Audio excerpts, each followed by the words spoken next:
Alright, most of this information is coming from the Denver Post. Now, I do have extensive knowledge of the Titanic. I know a lot about it. I don't, however, have a day-by-day timeline in my head, which is why I'm reading this to you. But further on in the dates, I will be able to give you information without reading. But these aren't very important dates that I'm doing right now, but I'll go ahead and do it. Saturday, March 24th, 1912. David Blair signs on as Titanic's second officer in Belfast. His post was short-lived, however. When the ship reached Southampton, it was decided, perhaps at Captain Smith's urging, that Henry Wilde should join the new ship as her chief officer, a post he had most recently served under Smith on the Olympic. As a result, William Murdoch was demoted to first officer and Charles Lightoller to second officer. Blair was bumped and departed Titanic on April 9th, the day before her departure.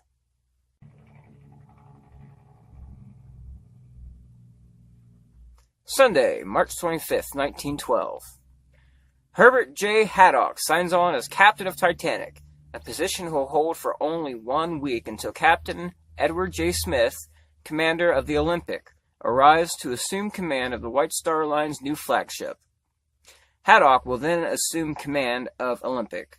On this day, Titanic's lifeboats pass a seaworthiness test. The ship carries 16 wooden lifeboats under davits and 4 collapsible lifeboats, so called because they have wooden bottoms and collapsible canvas sides. Due to outdated regulations, Titanic has room on her lifeboats for less than half of her maximum capacity for passengers and crew. Monday, March 26, 1912. Herbert Pitman signs on in Liverpool as third officer on Titanic, which will join in Belfast before she departs on her sea trials. When disaster strikes, Pitman is ordered to take command of a lifeboat number 5. Capacity 65, which leaves the ship slightly more than an hour after the collision with 36 people on board. Tuesday, March 27, 1912. The Titanic's hull is insured for $5 million against damage or loss during her sea trials, which are imminent. The sea trials will test the seaworthiness of the vessel and the performance of her engines and machinery.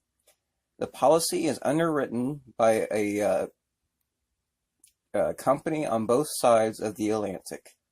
Wednesday, March 28, 1912. J.P. Morgan, the American financier whose conglomeration owns the White Star Line, announces his intention to attend an international art exhibition, April 23rd to the 25th in Venice. As a result, he will miss the Titanic's maiden voyage. His suite will instead be occupied by White Star Line chairman Bruce Ismay.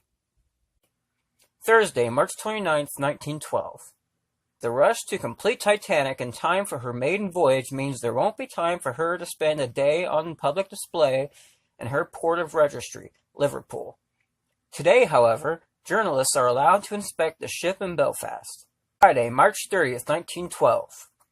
Olympic arrives in Southampton at the end of her last crossing under the command of E.J. Smith.